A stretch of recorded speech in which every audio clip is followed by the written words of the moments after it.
-1, -2, -3. You plug in these values into the equation and you solve the math and you will get these values. You only really need to do 2 of the numbers because the other 2 numbers are symmetrical. So -3 and -3 are going to be the same, and 3 and 3 are going to be the same. Then you just plot the points and then you graph it and you check to see if it makes sense.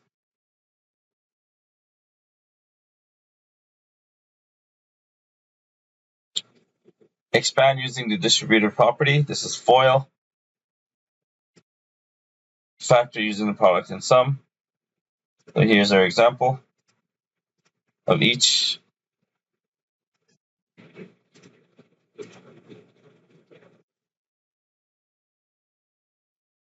So to expand, what are we doing?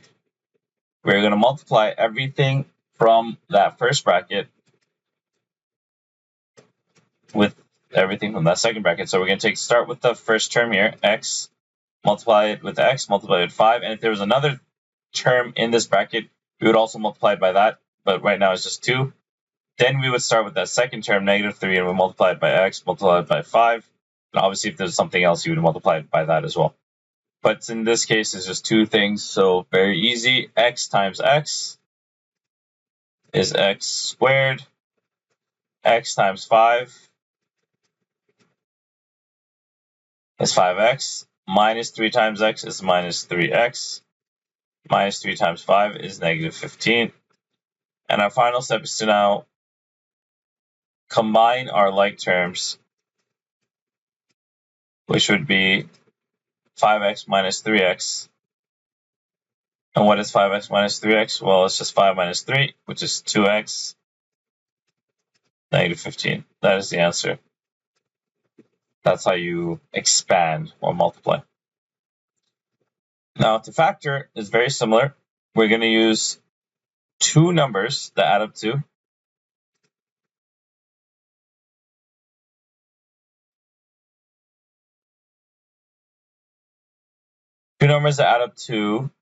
your middle term, -5, and the same 2 numbers that will multiply to -14. So the way to start this is to look at that -14 and write down all the factors of 14. So you're going to do 14 divided by 1, which is 14. 14 divided by 2, which is 7. And you divide by 3, which you'll get a decimal. Divide by 4, you'll get a decimal. Divide by 5, you get a decimal. Divide by 6, you get a decimal. Divide by 7, you get 2. At this point, we are repeating our numbers 2 and 7, 7 and 2. That means the only possible factors of 14 are 1 and 14 and 2 and 7. And we know we're looking for something that will multiply to -14, meaning one of the numbers in each pair has to be negative. So either it's going to be -1 times 14 or -14 times 1, or -2 times 7 or -7 times 2. But how do we figure out from these 4 possible combinations what's the correct answer? Well, we know we have a second equation here, and it has to add up to -5. So 1 plus 14 isn't going to make it. 1 minus 14 is not -5, and 14 minus 1 is not -5. What about 2 minus 7? 2 minus 7 is -5. That works. And 7 minus 2 is +5, so that's wrong as well. So the only possibility is 2 and -7. And then 2 times -7 is also -14, so this is right. We know we're done now. We can easily now write our factors. And you can use the shortcut method, which is x plus 2 bracket x minus 7. That's it. Very easy shortcut method. Simple to do.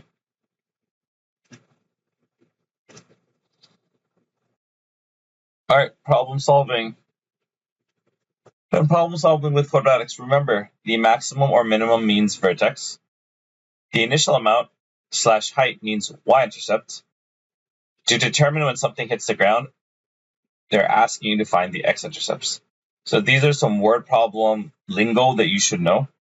So if a word problem is asking you for the max or minimum, they're asking you to solve for the vertex. If they're asking you to solve for the initial height or amount, they want you to find the y-intercept. And if they're asking for it when something hits the ground, you're basically asking for the x-intercept. Here's an example. Let's do it. Boom.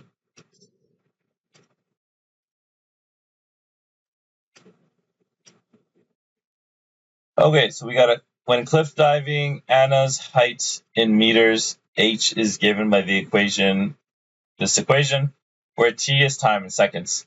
How high is the cliff from which she jumps? When does she hit the water? What is her maximum height?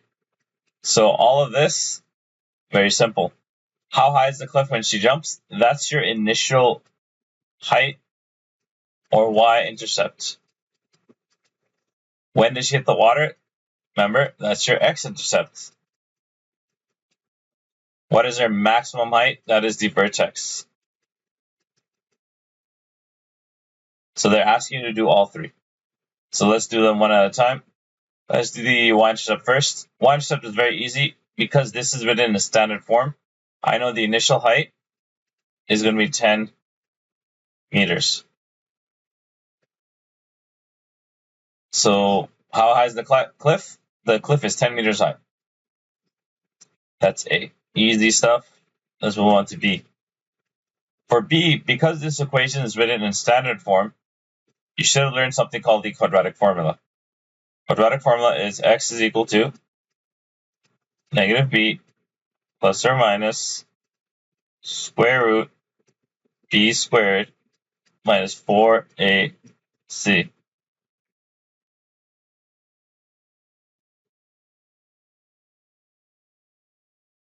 All over 2a.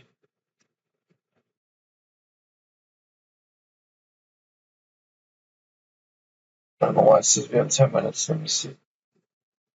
All right, we're gonna have to rejoin the class. All right, everyone. Let me hold on.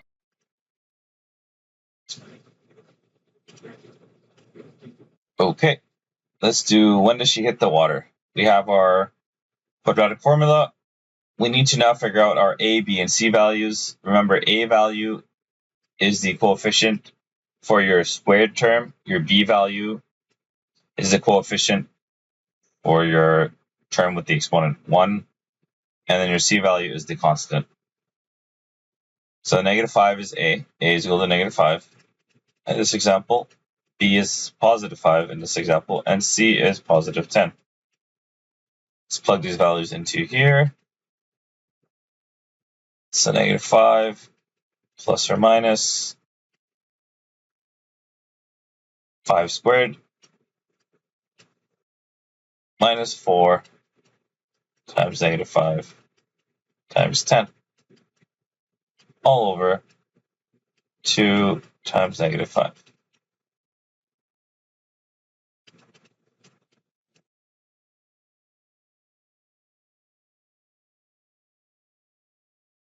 What's 5 squared? 25. Boom. What's negative 4 times negative 5 times 10? Well, 4 times 5 is 20. 20 times 10 is 200. As positive because we have negative 4 and negative 5. That becomes a positive number. So it's going to be plus 200. This is going to be negative 10. Now, just to save some time, I'm going to, instead of writing 200 plus 25 or 25 plus 200, I'm just going to write 225. And what is the square root of 225? Let's find out. Get your calculator. Let's do this. Let's see. 225 square root is 15. 15. So this is going to be plus or minus 15 over negative 10. And if this was a decimal number, that's okay too. It doesn't always have to be a whole number. It could be like 15.3, 15.4, whatever. You just write that number. Now you split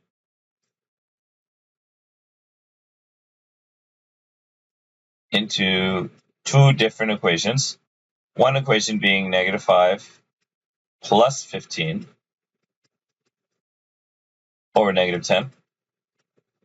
The other one being negative 5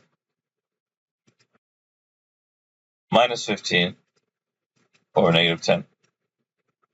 See the difference? One equation is the positive side, one equation is the negative side.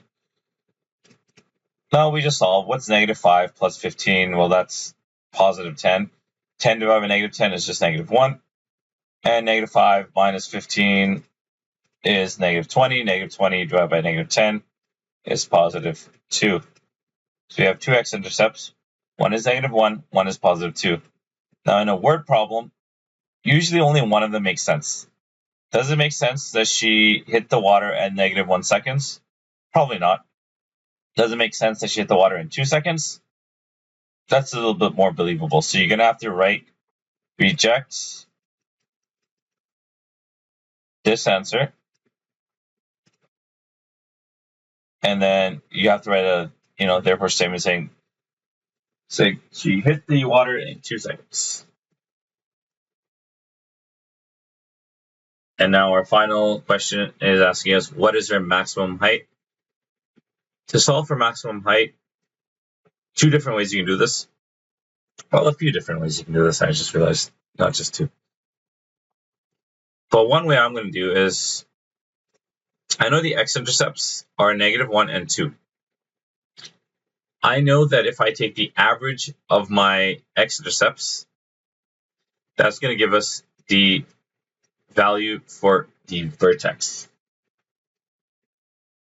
So negative 1 plus 2 divided by 2. Remember, average meaning you add up the two numbers and then you divide by 2.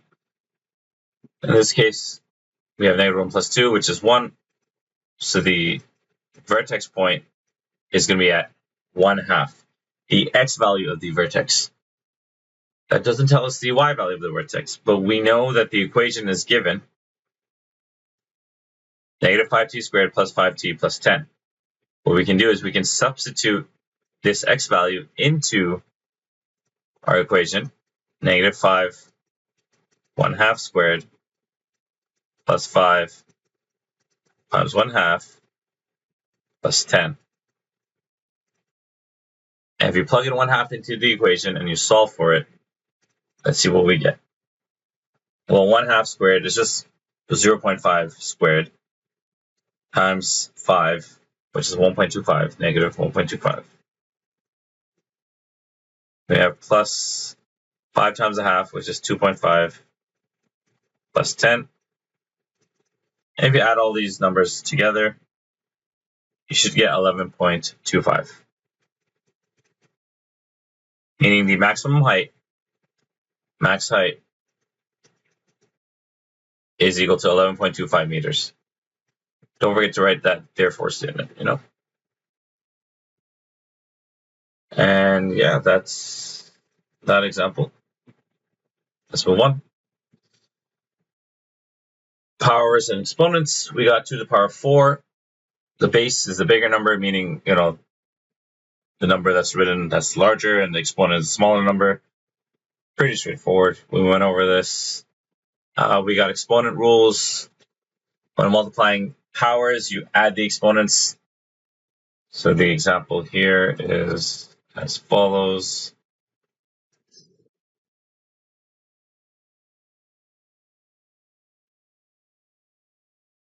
Two to the power 5 times 2 to the power 3. That's when we come 2 to the power 5 plus 3, which is the same thing as 2 to the power 8. They said to simplify, meaning we leave the answer as is. We do not then plug into our calculator 2 times 2 times 2 times 2 times 2 times 2, or if you're using the exponent 2 to the power of 8 to get a final number, you just leave it as is. If it says evaluate, then you would do that. Here we have x to the power of 4 plus, now hold on, there's no exponent here, but if you remember, I taught this, if there is no number written, there's an invisible 1. So it's going to be x to the power of 4 plus 1, or x to the power of 5. That's the answer. A lot of students make a mistake with that invisible 1. They always think it's 0. But you should know that anything to the power of 0 is 1. Here we have an example when we are dividing exponents.